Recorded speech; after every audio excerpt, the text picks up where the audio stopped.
morning.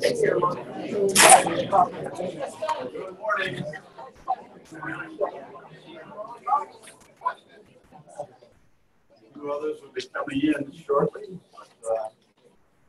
Leighton Ford, I'd like to welcome our guest who is here today, and to all of you, and some others that will be switching in soon. We're delighted to have Dr. John Azumah, who is here. He'll stand up in a moment. And next to him is Presbyterian minister from Ghana, Reverend Althea Van, V-A-N, and she is not Van. She is here. I'm glad she's coming back to say that this morning. I have never met John Azumah until last evening, but I've heard of him through mutual friends for some years.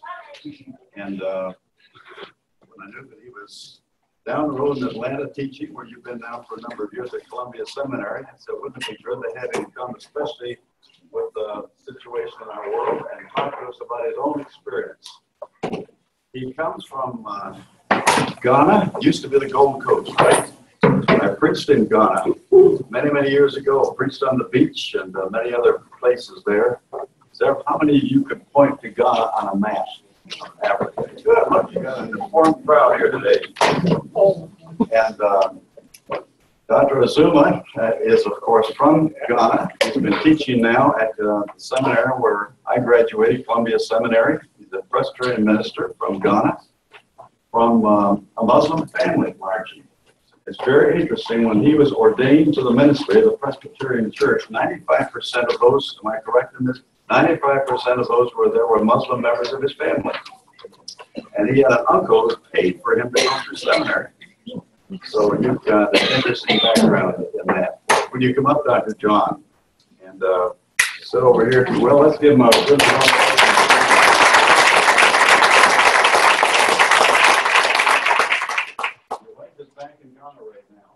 Two sons back there, and a daughter at Leighton Scott, studying what? Psychology. Psychology. Does she understand her father? I hope so. But Dr. Azumah, from that background, became the minister. I'm going to ask him to tell his story in just a moment. And he holds a PhD from University of Birmingham in England in this area, in which he's a specialist. He's lectured across the world and has written a book called My Neighbor's Faith, Islam Explained for Christians. And it's an excellent, excellent book. I guess you can get it on Amazon. Is that right? And I would highly, highly recommend it. Very good, and you will learn a lot as you read it. So we welcome you here this morning. And Dr. John, first of all, Reverend Althea, what do you have to say this morning? Come on here just a minute. Isn't that a beautiful smile? Where are you from in Ghana? What part of Ghana? Southern part. And you have your husband back there who hopes that you will graduate and come back soon, right? And you're studying what at Columbia Seminary? I'm doing my THM in the area of the church and Christian. Good. Well, we're glad that you're here and came this weekend. We hope you come back again. So thank you for being with us today. Thank you very, very much. We have until 11:15, and so we're going to get right into this. I'm going to ask some questions, and then any questions that you have, Dr. John, I'm sure will be glad to try to answer them.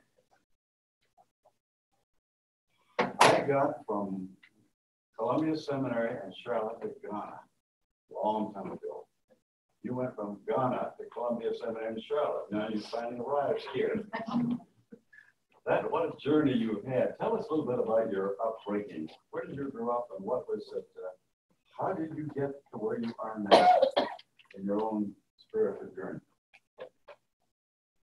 Thank you for the invitation. It's a pleasure to be here and to have this time to share with you. I come from the northern part of Ghana, which is a predominantly Muslim area. Ghana, the north is Muslim and the south is pretty much Christian. And I come from the Muslim part of the north. I was raised in a Muslim family. I became a Christian in high school as a result of my roommate living the Christian faith in my presence. and simply inspiring me with his constant regular prayers in the mornings and in the evening. And I was the one who asked him whether I could go to church with him. And I started going to church with him. And it became a very difficult situation for the family when my dad got wind of it. And I had to leave and to leave the country. After 3 years, I got back, and my dad and I reconciled. And as Leighton was saying, my Muslim uncle was one of those who stood by me, supported me, and encouraged me. And when I got admission into seminary, he paid for my theological training. And I grew up in that kind of family, and I went to do my theological studies. And after that, I felt a strong urge to understand my own past, my own background, Islamic religion, for which I was raised up in. So I did my studies in Islam in Birmingham, in the UK. And as Leighton said, I taught in India briefly after studying in the UK. And then I went back to Ghana to teach there. And I was invited back to the UK to teach. And I was teaching in London, in the UK, when I got an invitation from a very dear friend of mine, the late Steve Taylor, who was president of Columbia Seminary. And he invited me to join the faculty in Columbia. And I've been there for the past 6 years, now in my 7th year in Columbia. Well, it's taking a long time to come to Charlotte. So tell me a bit more about what happened with your roommate. And was this a boarding school that you were attending? It was a boarding school, and I shared a room with him. And I came to the room very, very apprehensive when I realized that he was a Christian, because as a young Muslim growing up, we were told not to read the Bible, not to be very careful with Christians, because Christians are very sneaky. They always have to convert you at the first instance. Yeah, I met one of them once.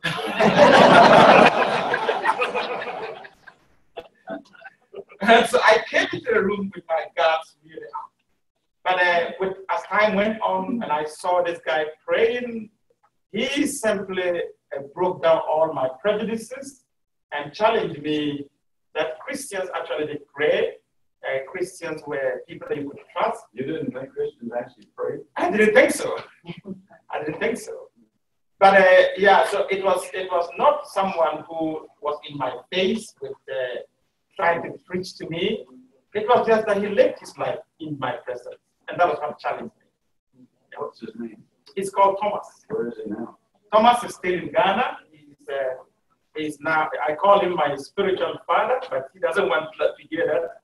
But we're still in touch.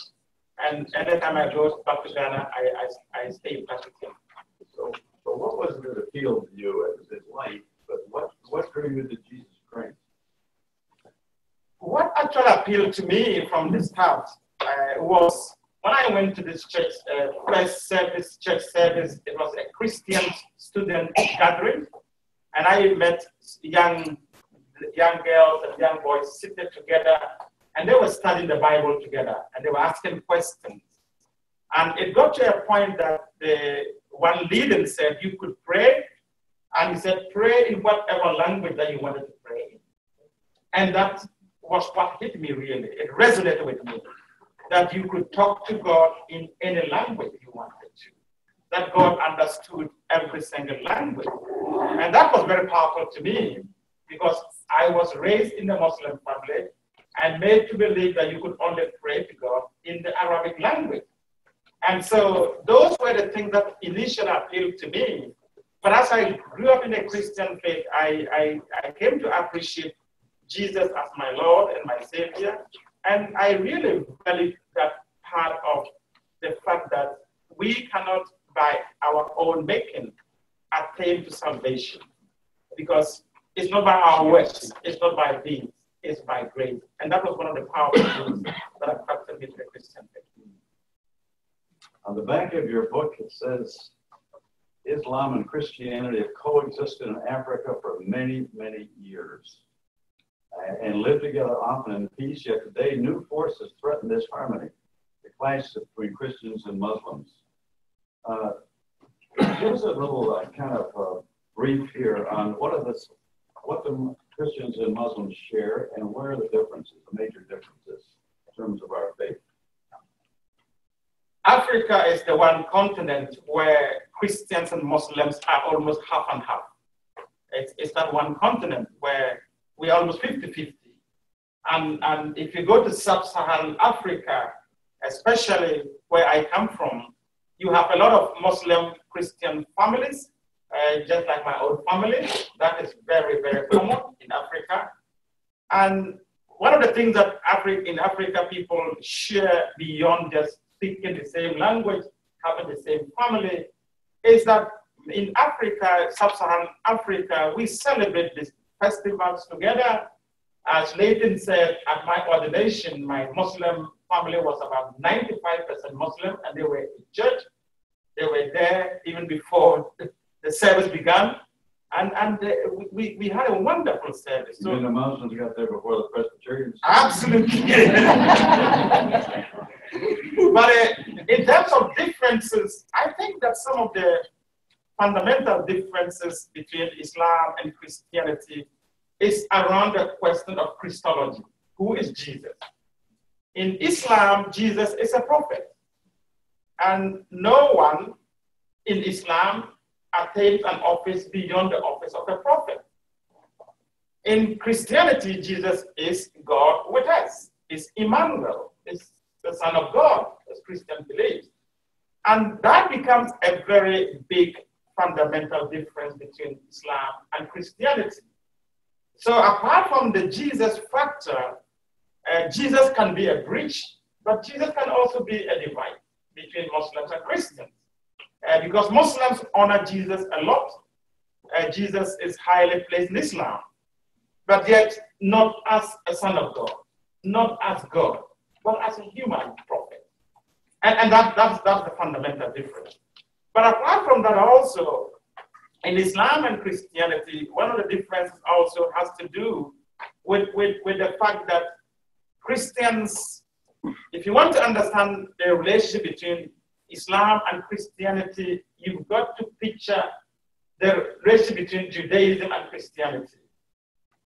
Christianity came after Judaism. If you read the New Testament, there are references to Jews and Jewish religious leaders, most of which are very critical and sometimes uncomplimentary.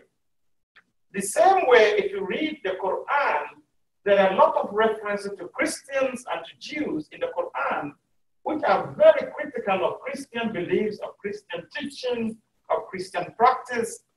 And some of them are very, the Quran talks about Christians as the best friends of Muslims. And yet the same Quran also tells Muslims to be careful with Christians and not to be friends with Christians. And even in another place, it says, fight the Christians and the Jews. So you have different kinds of tunes that comes out of the Quran. So you have if you have a good, moderate, progressive Muslim, they will talk about the fact that Christians are friends of Jews, of Muslims. And then you have the traditional, conservative, radical Muslims, and they talk about the other verses which say fight Christians. So you have a lot of cherry picking that Muslims, different Muslim groups, just like Christians do with the Bible. We cherry pick. We pick what suits us. And that is what is happening also within the Islamic tradition. So the Quran, you can make the Quran say whatever you want it to say. Just like Christians can make the Bible say whatever they want it to say. And that is part of the challenge that Muslims and Christians do have. These are some of the differences that, but there are a lot of others, minor differences, but these are the major ones. What would you say to someone in our country that says we ought to be afraid of Muslims? There's a lot of pervading fear today, even in the last few days, as we know. What would you say? Do we be afraid of each other? I think that fear itself is a very unhealthy emotion to have. and to encourage fear is to really preach the gospel of the militants. What these radical groups want to do is to instill fear. They want to propagate fear. They want to divide communities. And so if we buy into that kind of narrative and begin to also spread fear amongst our congregation members, we are simply doing their job. I think we need to counter that. We need to counter the message of fear and of division with a message of hope. We need to encourage people to get to know people from different traditions. I don't think that fear is something that we should encourage at all in our congregation. Having said that, there is a good reason why people are fearful, and the fear should not just be dismissed and as irrational. It is not irrational. I have been telling pastors that I think what we need to do in our churches is to see what is happening in the present climate as a pastoral need. How do we help our congregations who are fearful to really address that issue in a pastoral sense? So there's a pastoral need for pastors to address the climate of fear that is gripping the nation, especially congregation members. And we cannot leave it unattended to. And we should not dismiss it, because some of it needs to be addressed. Some of it needs to be helped with biblical teaching, but we need to address the climate of fear in our congregation. The moment I want you to raise any questions that you may have, tell us about the current status in Africa of our Christian faith and relationships with Islam. It gives a kind of a picture of that. What are the challenges the church faces there? The relationship in Africa is quite mixed. You have places in Ghana, like Ghana, where we have a very good relationship between the church and the Islamic community. We just had our elections just like the United States has had. And the president is a Christian and the vice president is a Muslim. And they've been elected into office. Not quite like the United States.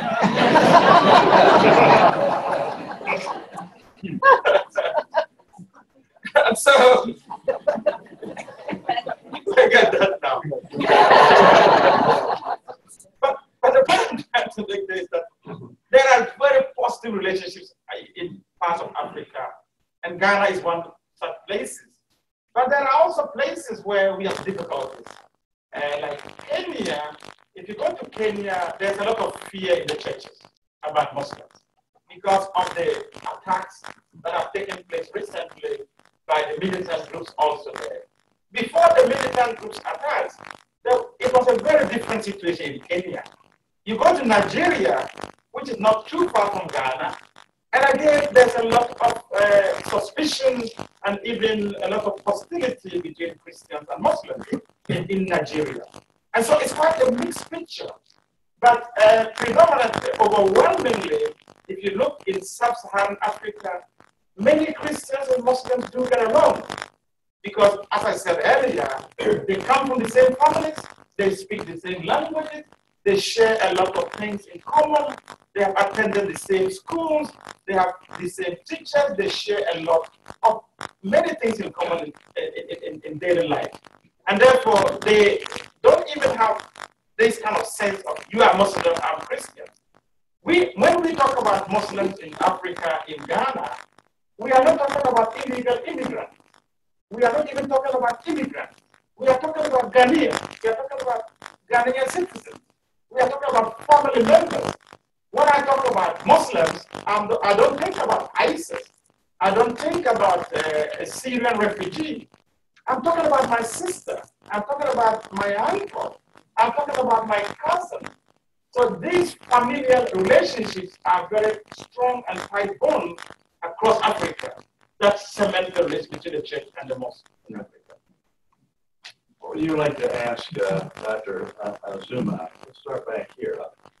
You're constantly referring to sub-Saharan Africa, which I think we all understand the difference. The northern part of the country you consider different than the rest significantly? If you don't mind, I'm going to repeat the questions for the video that's on there too. The differences between sub-Saharan Africa and the Middle East? It will be different in North Africa. Even though even in North Africa too, the largest Christian minority in the Middle East is in Egypt. And the Egyptian church has been there long before Islam. And they're still there. The Coptic church has been there for generations. And so the Coptic church in Egypt has really learned and adapted over the years, over the centuries, how to live with Muslims and vice versa. But even there are difficulties. These difficulties in North Africa is not unlike Sub-Saharan Africa. It is caused by militant groups, by very few radical groups who lash out at minorities when they have something against the state or when they come under pressure from the government, from very repressive and oppressive regimes. Their way of letting out their anger is to attack vulnerable minority communities. And that is where the church sometimes comes into the firing line, if you like.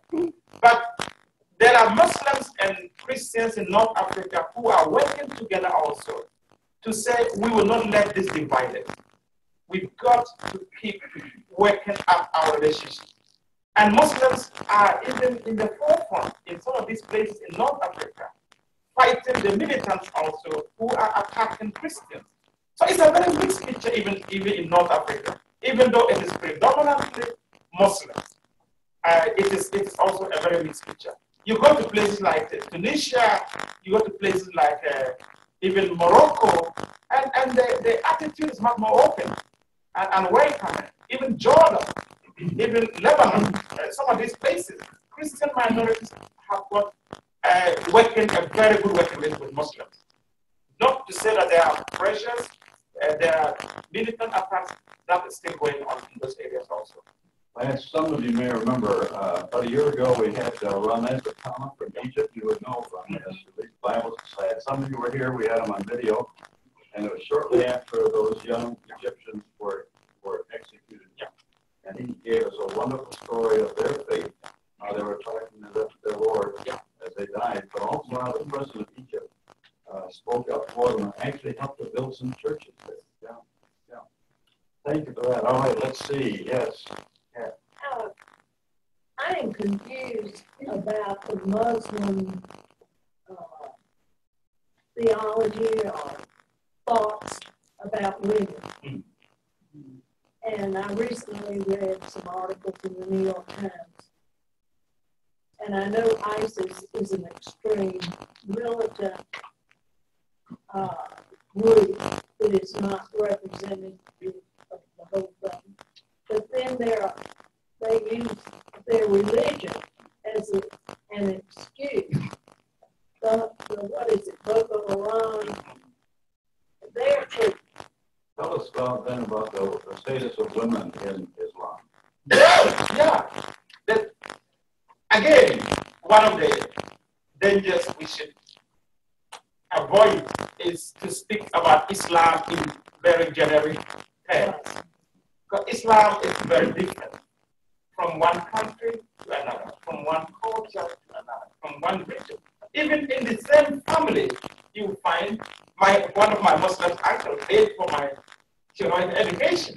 I have got Muslim cousins who think I am going to go to hell because I'm a Christian. So even in the same family, you have different takes on some of these things. And when it comes to women issues, Islam has a very particular challenge. And not just on women issues, but also on a lot of other issues, because Islamic thought hasn't enjoyed the freedom of critical thinking that the Christian thought had to come to grasp with. Because Islam, I tell my students, is still kind of frozen back in the 9th century. Islamic thought that developed in very, very surprising and interesting ways got frozen in the 9th century, and dissent and critical thinking was kind of frozen in time. And therefore, you have a class of Muslim scholars who are now emerging saying, we've got to go back to critical thinking. we cannot continue to perpetuate 9th, 7th century teaching on women, on minorities in the 21st century. And that's precisely where the internal debate is within Islam itself. And that is, you talk about the Quran, for instance. The Quran is in Arabic. Only 20% of Muslims in the world are Arab speaking. And the 80% are not Arab at all.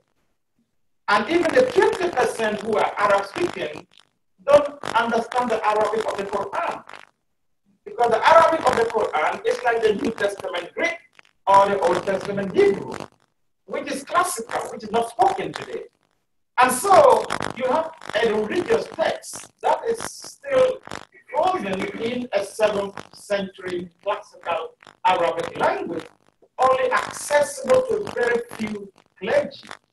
And until and unless there is a freeing of these issues and allowing Muslim younger scholars up and coming to begin to have fresh thinking in the religion, these are some of that's where the challenges are. So women issues is part of a larger issue. Let me ask, how does this affect the women in your family in Ghana who are Muslims? My sisters are some of the most independent Muslim women.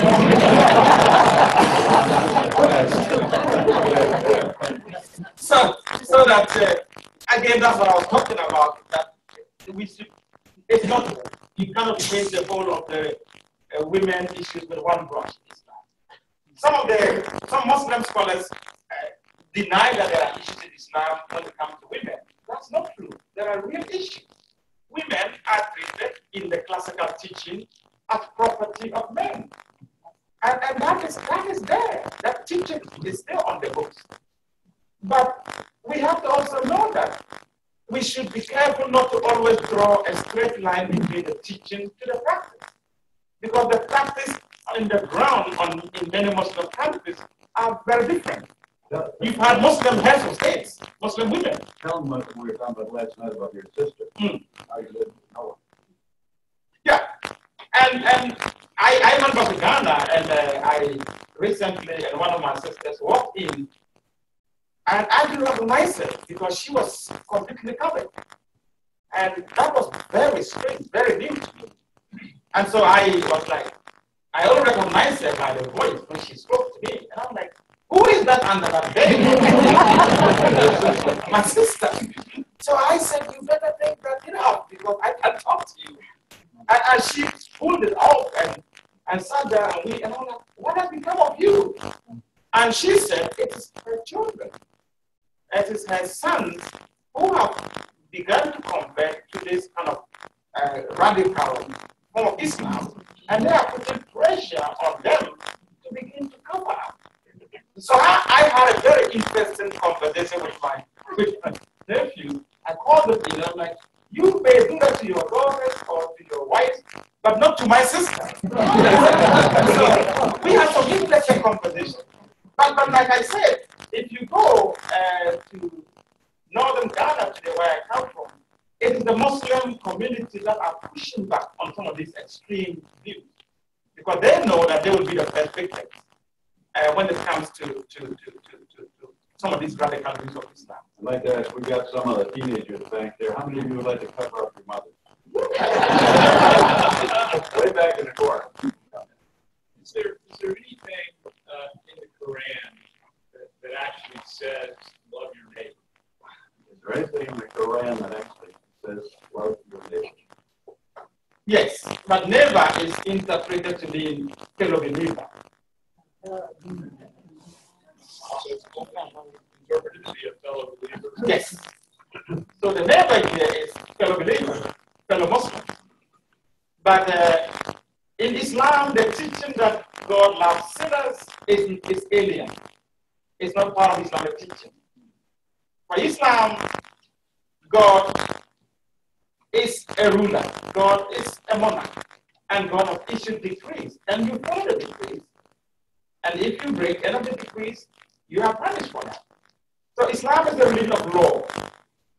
Very much, a very legalistic kind of tradition. And therefore, it's not about love. It's about holding the letter and the spirit of the law in Islam.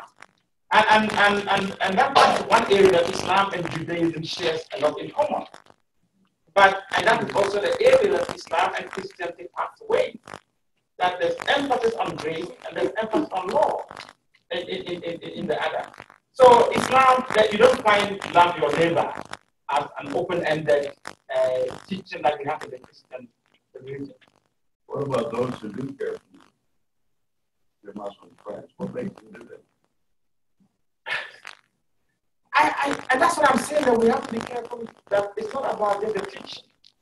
People, we can get fixated with what the text of the Quran says, and we can get fixated with what the teaching of the Quran of Islam says, and we miss out on the ordinary Muslims who live completely different lifestyles from what the Quran says or from what the teaching actually is. Just like Christians, we have wonderful biblical teaching. Love your neighbor is a core Christian teaching. But how many of us leave that out in our own life? You're meddling now. So it's unfair to think that because the Quran says this, therefore every Muslim believes that or acts in that way. Many Muslims in Iraq are fighting against ISIS. They are fighting to protect Yazidis. They are being killed because they read the same Quran like ISIS reading. They read the same Quran, but they have a completely different understanding and perspective, and they are fighting each other. So I would say that we need to be very careful that there's not one single teaching that the whole of Islam, the 1.6 billion Muslims, subscribe to. Let's go over this corner. We haven't got anybody else back here yet. Back here, man. Across there. You would be a nice guy to know. Thank you. I could learn to care about you, and I do care about you as a human being. When you asked, when Leighton asked you the start-off question, you lumped Islamic tradition with radical. You said both of those words side by side as if one was the same as the other. When I walked in here this morning, here were some Boy Scouts. Their motto is be prepared. I want my country to be prepared because of what the radicals who seem to be in control of your part of the world and their goal of taking over. That bothers me. So how should we be prepared? Question is, how do we prepared because of the threat of radicals? Yeah, the way we have to prepare, in my view, is to look for allies from within the Islamic community. Is to look for friends. Is to look for partners that we can have a concerted pushback and fight against the radicals. Because the truth of the matter is that many Muslims are victims of this radical face of Islam. My fear, and I have said this in many places, is that radical Islam is radicalizing young Muslims. There's no doubt about that. But my fear is that radical Islam is also radicalizing Christians. Radical Islam is turning Christians into very hateful, angry people.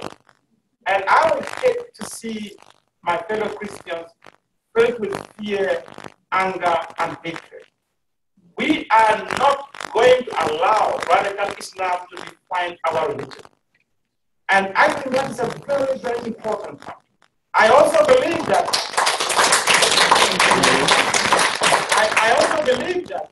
we cannot run away from the fact that there are challenges out there. And that is the work of the state. That's the work of our elected politicians, the security agencies. That is their duty figure that out and to sort that out. We have to hold them to account. We have to hold their feet to the fire all the time. But I don't think that it's the church's responsibility to get out there and to be demonizing all of the Muslims together. Because if we demonize all of them, we lose our profession. They are those who are the best people who know from within. And some of the best intelligence that our country has had to fight radical Islam has come from the Muslim community itself. They know that. They know. So if we lump them all together and demonize them, we lose them. And for me, maintaining those bridges are very, very essential for being prepared. You had your hand up at the very beginning. Yeah, I think it would be helpful if you would explain the difference in Korea, because that's the conflict within the Muslim community. Could you explain the difference between the various Sunni, Shiites, and the Sufis quickly? Yeah. I know you're semester on that. Quick understand. I normally, Islam is a religion that is being expressed in a variety of forms, as I've tried to emphasize.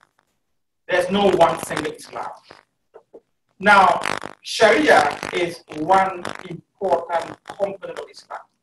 It's the legal case. I think she was talking about the Shiites. Is it a Shia? Is it No, she was talking about Well, they go by Sharia law. Yeah. But there is a divide between them and the Between the Sunnis and the Shiites and the Sufis. Yeah. The Sunni and the Shia are simply the two largest branches of Islam. The Sunni are about 90%, the Shia about 8-10%. So the Shia is a smaller faction. And the division goes back to the beginning of Islam itself. And the division didn't start off as doctrinal, it started as political. Who was to inherit, to succeed the Prophet of Islam after he died? That was where the division started. Unfortunately, the division also took ethnic lines. The Persians, the faction supported the Shia faction, became the Shia faction. The Arab faction became the Sunni faction. So it has also taken those kind of ethnic lines, Arab and Persian, or Iranian, or Iran today, so that you have a kind of a confusion and a bundle of political that have now taken doctrinal lines and also ethnic and nationalistic lines. And that is what is happening within the Shia and the Sunni faction. There is very little doctrinal difference between the two groups. There is difference, but it's very cosmetic.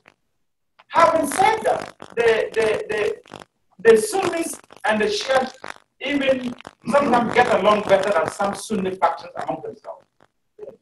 So that it's not just about Sunni Shia. Within the Sunni group, the Sufis are attacked on a regular basis by the military. So that you have Muslims who are reading the same Quran, but they don't agree with each other. And they are at each other's throat. Is that news to us as Christians? I don't think so. So that is the issue, that the divisions are there, but the divisions are kind of compounded by political and historical factors also.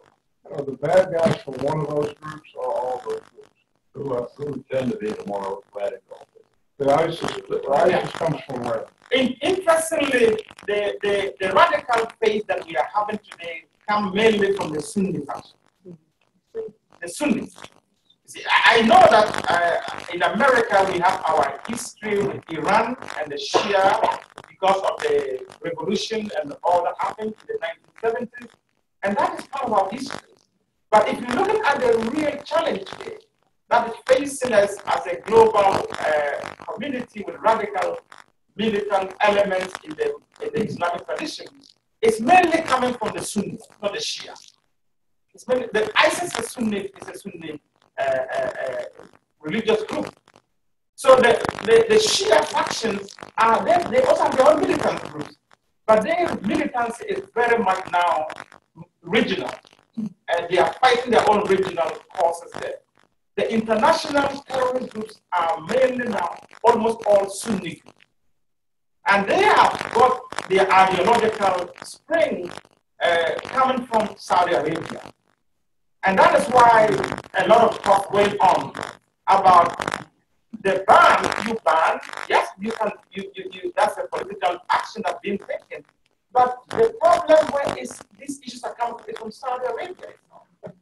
And so you need to put pressure on, we can kill all the terrorists, we can bomb all of them.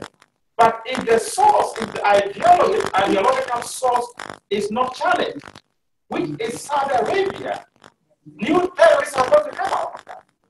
And so that's the challenge. What would you say in Atlanta if you came face to face with a young Muslim who's been radicalized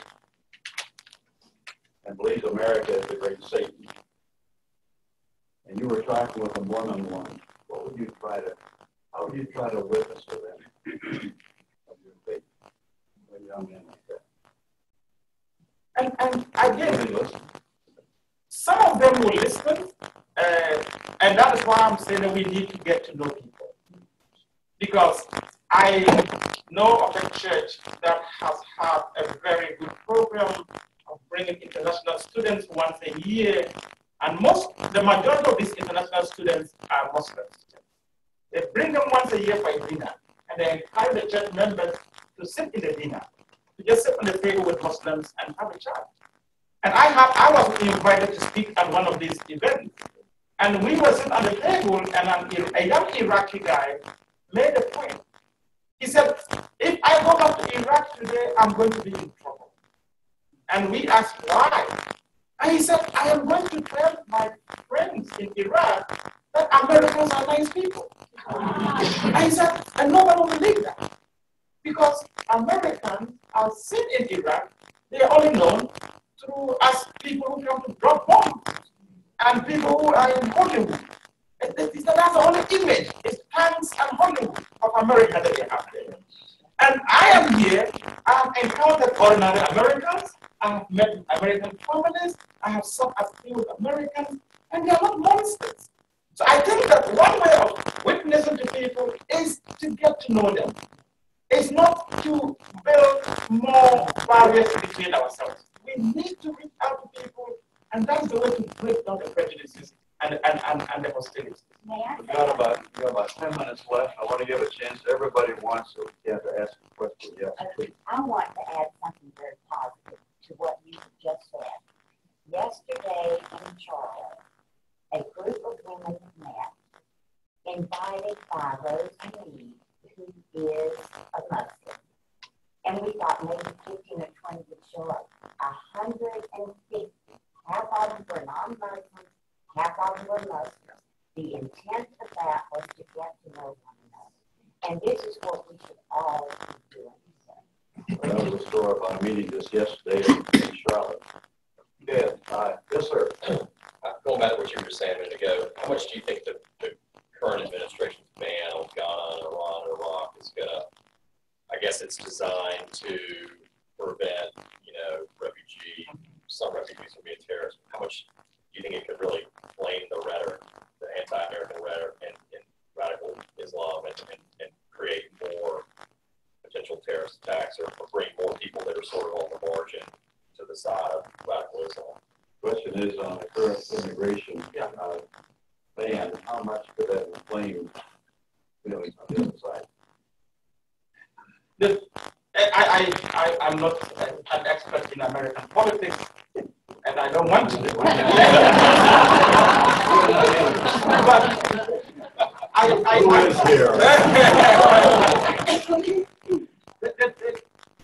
There is what I want to say to that is that I think those countries that have been selected for the ban are unfortunately not the problem countries. These are countries that have been victims of terrorism. And the terrorists have come from different parts and hijacked these countries.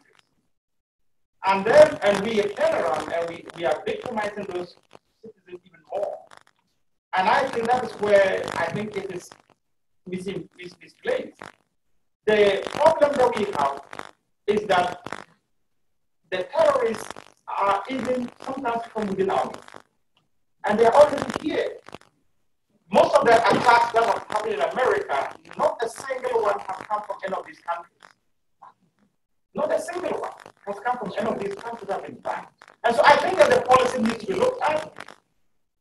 Having said that, I think it's also heightened and just being too negative to say that it's a ban on Muslims, a Muslim ban. Because it's 7 countries, it's not even 5% of the Muslims. Well, it is not a Muslim ban. Yes. And that's what I'm saying. It isn't. I don't think it is. But what I'm saying is that we also need to be very careful not to hide that. Because when we hide that, then we inflame passion on the other side more. And I see the media doing that. That is a Muslim ban. It's a Muslim ban, and we are hiding that. And I think that there are flaws in the policy, but I think that we need to be very careful not to hide it too much also. There are Muslim groups that hate America, and there's no doubt about that. There are Muslim groups that you cannot talk to. That not being nice to them wouldn't be the solution. There are people who think that if you are nice to them, you will solve the problem. That is also a mistake. Some of these groups, you can't talk to them. And I have met Muslim scholars who have said to themselves, who said, look, these are our people, we know them. You can't talk to them. Because they are out to harm you and to harm others. So we are looking about between these. Without, as I said, burning the bridges that we need to have in the community to help fight this matter, which is a common matter. Thank you. A personal question. You talked about fear, and you touched on Sharia law. And as I understand it, Sharia law said that any Muslim apostate is under a sentence of death, which would mean you're under a sentence of death. Are you personally afraid? Question is, with Sharia law apostasy, are you afraid? Are you under sentence of death? Yeah, no. Yes or no? No. I have never felt afraid. I have been to many Muslim countries. I have spoken publicly about being a former Muslim, and I continue to have very good Muslim friends. And so I don't feel under any threat at all. But yes, the teaching is there. It's on the books. And that's why I'm saying that Muslims have a challenge to deal with those aspects of the teaching. And they need to revise that. And it's not going to be an easy thing, because this has been there for generations. Some places it's just ignored. In many places, that's what happens. In some places, families take the law into their own hands. I was sharing yesterday, when I became a Christian, my mother asked me to leave the family home because my mother felt I was going to be poisoned by my cousin. And so sometimes it's family members who take the law into their own hands. Because even though the law says that apostates should be killed, there's a process. It's a complicated process that you have to go through. You see. But people take the law in their own hands, and they murder their relatives because of the deep sense of honor and shame. You brought shame on the family, and so the family has to act. So that's what is happening in many places. But today, in my own family, they will be the first to protect me more than anything else. So I don't think let me close on a different note, if I can, in a minute. We talked about Christians and relationships with Muslims. I think we often forget here how many of our Christian brothers and sisters are under great stress, great pressure. So many of them Palestinians, so many Christians have left. So many Christians have left Syria. Other parts of university students in Nigeria in the middle of the night, they're called out and shot down. What can we best do to help our brothers and sisters who are living there under great pressure? How can we both pray for them and help them? And I think that's a very important point that's always missed in this kind of debate. That most of the time the victims of some of these groups, the Christian victims, are innocent Christians who are very vulnerable in Pakistan, in Nigeria, across the Middle East, and in different parts of sub-Saharan Africa. And so that what we need to do is, first of all, to stand with the churches, to help the churches to equip them. And I tell people that it's good to come and build and put the roof back on a church that has been burned down. But my priority is to help stop the church from being burned down in the first place. And therefore, we need to help communities to develop relationships, to build contacts amongst the communities that are healthy and strong, that will prevent these attacks from going on. So for me, one of the things that churches in America can help the churches in Africa to do is, how do we help people talk to each other? How do we help these communities even get to know each other better? Even though they live with one another, sometimes they don't even know the difference between the two religions. And if we inflame the rhetoric, if we add more fuel to the passions that are already down on the ground there, it's just going to make it worse.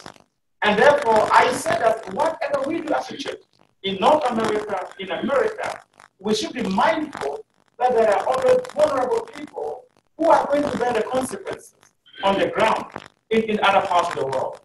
And again, talking about the Middle East and some of these other areas, some of these have become, the church, Christians have become, come under a lot of pressure. Anytime there's a policy coming from the West that the radicals feel like this is an anti-Islamic policy, this is an anti-Muslim policy, and therefore they lash out on the local Christians there. So we need to be very, very sensitive about the global impact that our own discourse can have. Final question, personally to you. How old were you in school when you met that young Christian? 17. You were doing it again, and you were 17. Would you still decide to follow Jesus, and why? Absolutely. And I have never looked back. I tell people that when I became a Christian, people have asked me whether I felt like I was switching God from Islamic God to a Christian God. And my answer has always been no. I didn't feel like I was switching God. What I felt like was I was watching an image in a black and white television, and I was watching the same image now in color television. And that has never changed, as far as I'm concerned. And therefore, I love my Muslim relatives. One of my sisters became Christian not too long ago, and I was the one who had the pleasure to baptize her. And one of them also was going to Mecca for her pilgrimage. And she called me and said I needed money to buy my air ticket. And I had to give them money to go to Mecca. So that's the family that I come in, and I love all of them the same way. But my prayer has always been that I will be a better witness, an effective witness to my Christian faith in the presence of my Muslim relatives, so they too can come to know the gospel of peace, which is Jesus Christ. Columbia, will you come and Presbyterian minister from your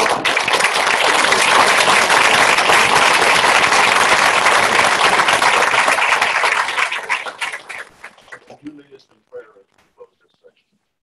Please, let's listen to our sister Leighton in prayer. Dear God, we appreciate everything you do in our life.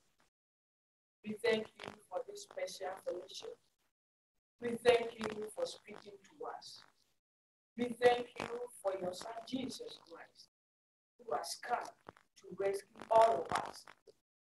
We have been privileged to come to the altar. Through this dialogue, we commit our neighbors into your hands. Whatever the law is preventing them from knowing you as the true way, we pray. As you brought us, may you also lead them to the light. We have hope in you that one day there is going to be a divine union where No more division to even create space for fear. We trust your hand that you will continue to offer us the divine shelter we need in order to even accommodate all as we need for your coming. In the name of Jesus Christ, I pray. Amen. Thank you.